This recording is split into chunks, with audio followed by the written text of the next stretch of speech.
RTD's gift of finale for all humanity.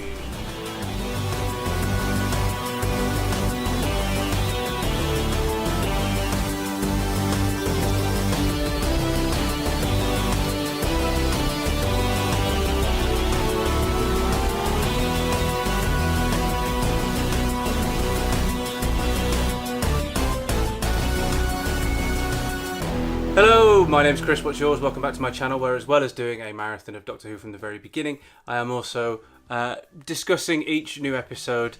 The plan is as it airs, really, the very next day, but occasionally that has not worked out this series. I work away for weekends, which means even if I can watch the episode, getting a video out is sometimes tricky to do the very next day. And this weekend, twofold. I was away for the weekend but would have been able to record something, but a few weeks ago my dog scratched my eye and then the injury flared up something terrible on Saturday, and I had to go and get that looked at A&E. You can probably still tell, actually it's still a bit blurry, but it should be fine. I was a Russell T Davies skeptic when I didn't really get on with a lot of the excesses of his first era, and when it was announced he was coming back to Doctor Who, I had an open mind, but I was still a little bit reserved, and I would say he's won me round. The 60th anniversary specials, which I was hesitant about for a couple of reasons, not just Russell T Davies coming back, but also David Tennant. I wasn't a huge fan of the 10th Doctor. To have this new era begin with them both initially just felt like a victory lap, but actually I thought the 60th anniversary specials were different enough to make it feel like a new era. I liked the 14th Doctor more than the 10th, and I did enjoy Russell T Davies' approach far more than I enjoyed his first era. And then Ncuti came in, Millie Gibson came in, brilliant Doctor, excellent companion, fantastic together. And this series again felt different, didn't feel like it was just a repeat of the first era. So my mind was at ease somewhat. And then, I think I might have even mentioned it, we're coming now to the finale, and I was never a huge fan, really, with the exception of the parting of the ways, of RTD's finales, because it was the excesses of his first era that I never used to really get on with, and it was in the finales that those excesses were at their most excessive. But I had an open mind with this series, because I thought, do you know what, this new era is pleasantly surprising me, and maybe the finale will too. Now, full disclosure, obviously The Legend of Ruby Sunday is a part 1, so when I'm discussing this episode, I'm not exactly talking about the whole story. The view on the whole story is subject to change with this weekend's episode, Empire of Death. And because I was late with getting this video out, I did think, oh, maybe just don't do one for Legend of Ruby Sunday, and just wait for the two-parter to be complete. But then I just sort of had a sort of voice in the back of my head that was like, no, you've done every episode, keep doing every episode. So I'm well aware that I am currently talking about a story that isn't over yet. That said, I was very disappointed with The Legend of Ruby Sunday. It was easily my least favourite episode of this new era. I look around at almost the blanket wall-to-wall praise of it, and I scratch my head a little bit, because I feel like I'm just sort of like outside in the garden while there's a house party happening inside, and I can see everybody enjoying themselves, and I can even see why they're enjoying themselves, but I'm just kind of like, oh, okay, I'll wait out here then. Maybe it's an issue with the length of the series, in terms of it feels like the finale maybe it's come round too quickly. Well, it definitely has come round too quickly. We all would like more Doctor Who, but I think that it's not really a case of that, because I do think Russell T Davies has approached the 8 episodes and has built the story he wanted to tell. But The Legend of Ruby Sunday is, we're in the finale and the stakes are big and we're at the end of this mystery because the Doctor has decided to go and ask Unit. And as a beginning, I was a bit like, oh, like, when you think about these sort of like mystery boxes and story arcs, they're never like they're just sort of like seasoning throughout the series to sort of like promote intrigue. You know, like I've said before, I think you never actually, if you look at like a mystery novel that like impossible crime fiction that adheres to the rules of fair play, there are clues along the way for you to actually figure it out. With Russell T Davies Doctor Who story arcs, they're really just sort of like mentions here and there to pique curiosity without really giving any new information. And I was aware of that going in, so it's not like I was getting frustrated with seeing Susan twist every episode and the snow and everything, because I know that like there's no point trying to work it out, and eventually we'll get the answers. But normally when those answers come about, they come about organically in terms of, so say for example Bad Wolf, they land, the Doctor's already dismissed it as a coincidence, and then they land on the game station.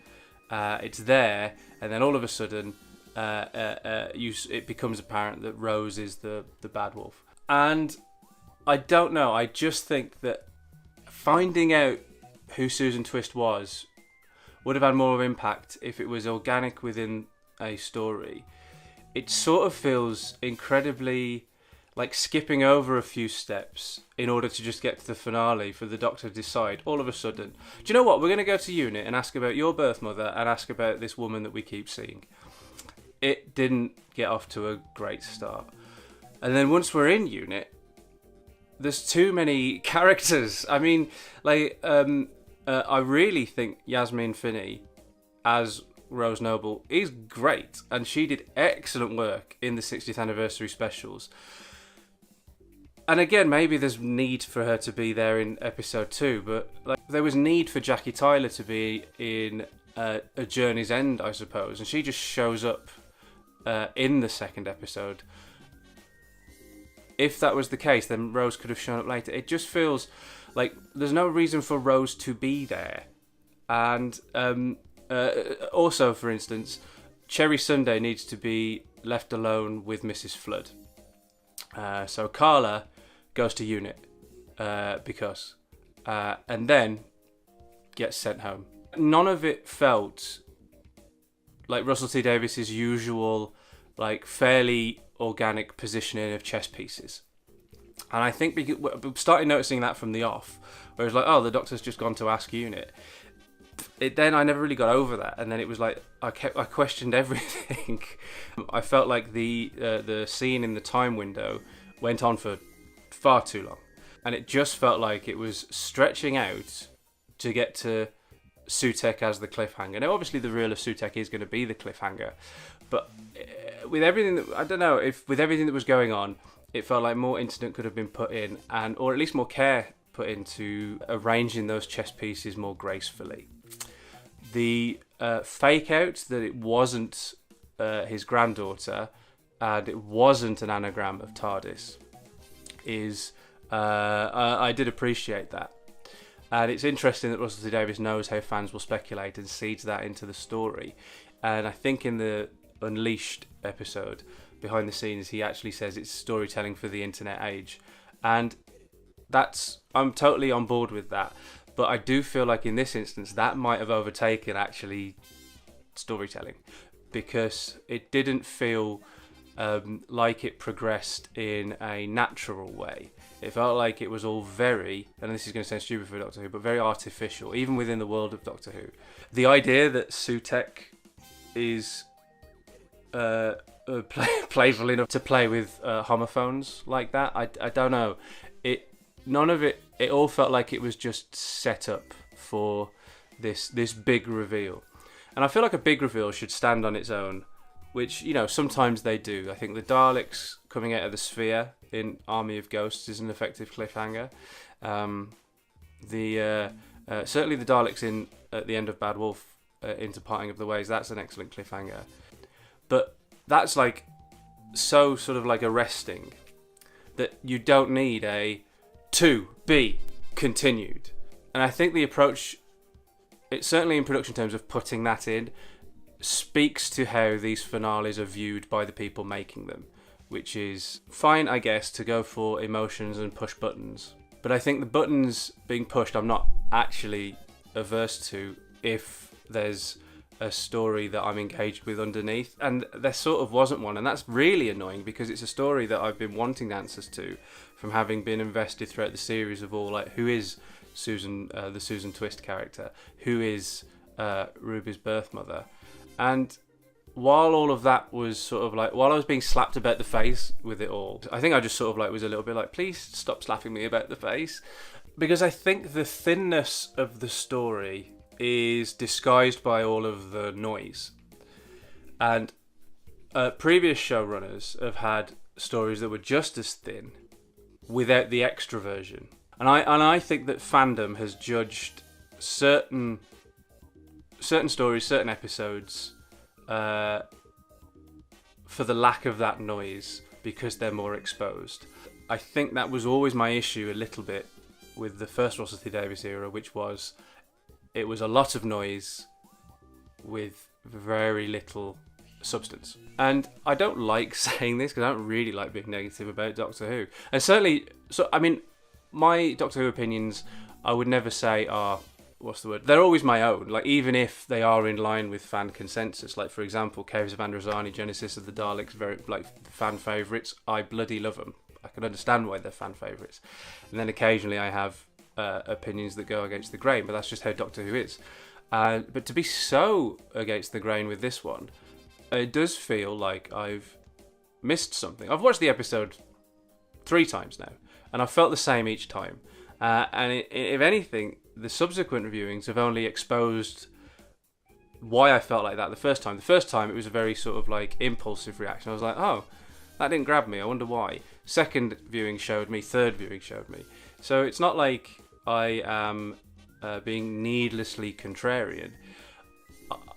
And I'm well aware that part 2 will maybe come around and resolve all of this. But even if it does, I'm left with an episode that I don't think did a very good job as a part 1 either. While I am keen to see it resolved, I'm not super happy with how we've got to halfway through the story at this point. Empire of Death has got a lot of heavy lifting to do to make the whole story, the 2-episode story, because basically when I get to do it on my marathon, like a long time from now, it will be viewed as one story, because it will be. So Empire of Death has got a lot of heavy lifting to lift the story up to being great, because at the moment The Legend of Ruby Sunday is quite a considerable drag factor. Very sorry if you enjoyed this episode and find viewpoints to the contrary vexing. I'm not here to annoy you. The object of these exercises is to digest my immediate thoughts after watching an episode as it airs. And unfortunately, Legend of Ruby Sunday just wasn't it for me. Wasn't it? But Doctor Who is my favourite show. I love Doctor Who. That's why I do these videos. So I'm not here to rag on it. I don't like doing that when I have to. And when I say have to, just when I have to be truthful about not liking certain elements. So let's look at the positives. So the positives are, I think this is a huge rehabilitation for Mel on screen, because Bonnie Langford has done great work as Mel in Big Finish in the meantime. Arguably, she did great work in the TV show at the time, but the way Mel was approached as a character didn't do her any favours. Mel, not Bonnie Langford. Bonnie Langford's incredibly talented. This is not a Bonnie Langford ever did anything wrong thing. This is a Mel maybe needed more care. What a rehabilitation. The best scene by far, and it was all too fleeting, but that's probably why it was so good, was Mel sort of like telling the Doctor to book his ideas up and stop throwing a tantrum. Fantastic. It was a wonderful demonstration of how Mel is going to fit in quite well. When it was announced that she was coming back, Melanie Bush wasn't the companion of the classic series you would assume was ripe for a return. The fact that they've done it and the fact that it's going so well, in my opinion, is a great sign. And I'm super happy for Bonnie Langford to get chance to perform this Mel on screen for a wider audience, because not everybody listens to Big Finish. And also, it's a slightly different Mel anyway, because it's Mel of present day and not Bonnie Langford recreating Mel through a slightly different lens of the 80s. A big tick for Bonnie Langford as Mel, probably the highlight of the episode for me, and not just because she's classic series DNA. That's not what this is. Well, that's not what I'm talking about. What I'm talking about is because she's, like I've just said, almost a different character from how Mel was in the 80s. No. This is just that Bonnie Langford's performance as Mel in this episode was my favourite thing. Gemma Redgrave as Kate is always great to see. I love that she's able to create relationships with different doctors in exactly the same way as Nicholas Courtney was as the Brigadier. Lenny Rush, who I'm not familiar with, I know that he's won a BAFTA for his work elsewhere. I'm aware of him. This is my first time ever seeing anything he's done, and he was great. He was really great. I am a little bit concerned that there wasn't a great deal of explanation as to, beyond being a genius beyond his years, the fact that he is, I know that Lenny Rush is 14, but the fact that he's playing a 13-year-old throws up a whole load of, well, they're very willing to put him in an awful lot of danger.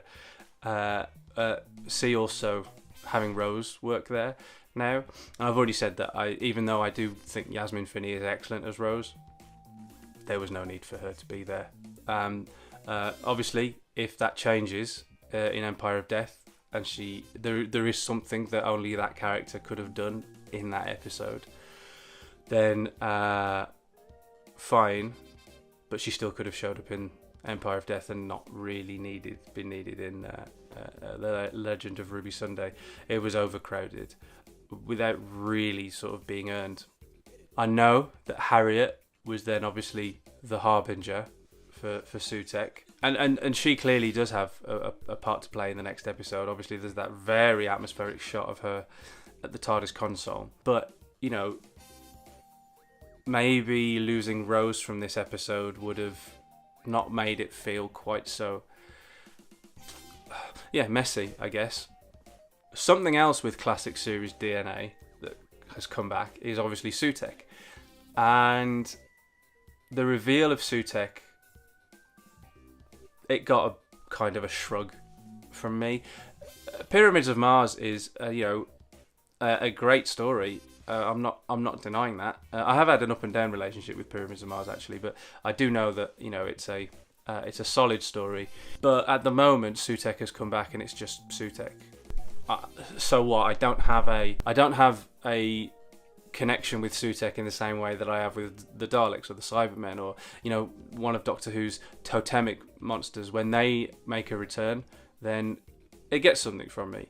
Sutekh, the one-off villain from 1975, coming back. Okay, I'm not writing it off. Like when he comes back, when Empire of Death, he could end up being like an incredibly formidable villain, and it could be like super exciting. At the moment though, okay, it's Sutekh. It's lovely that Gabriel Wolfe has come back to voice him. Like, it's really lovely, and I am glad, don't get me wrong, when I said I have a connection with the Daleks and the Cybermen and what have you, that I don't have with Sutekh. That's not to say I wanted the Daleks or the Cybermen back. I'm actually glad it wasn't the Daleks and it wasn't the Cybermen. I feel like that would have been like incredibly predictable. Sutekh in the event also was a little bit predictable. I know it had been heavily rumoured. So it's not like that the reveal was underwhelming, because I know who Sutekh is, and it was like, oh god, it's Sutekh. But it didn't have me going, oh my god, Sutekh has come back.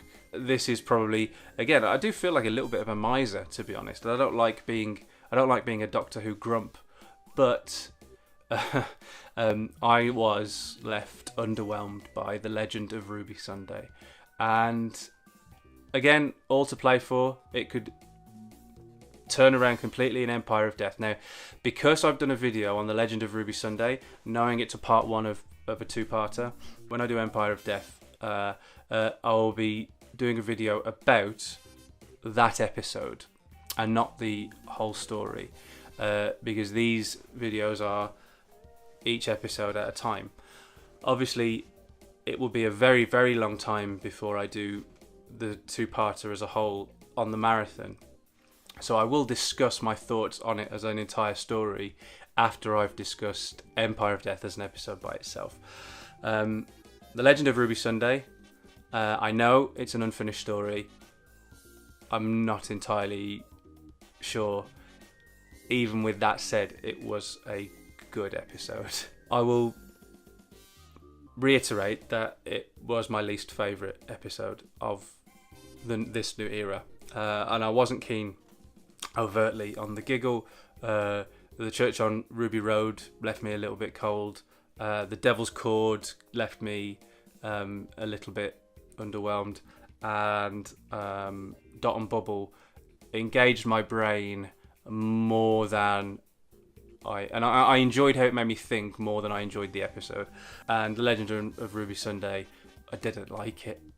So, as ever, thank you so much for watching. If you enjoyed this video, please do give it a thumbs up. What did you think of The Legend of Ruby Sunday? Are you one of the seemingly few that is aligned with me on this? Or is my eye injury causing me to see everything askance? Because to you, was The Legend of Ruby Sunday like exactly what you wanted from this? Were you thrilled? Were you happy with the quality of the explanations? Can you not wait for next week?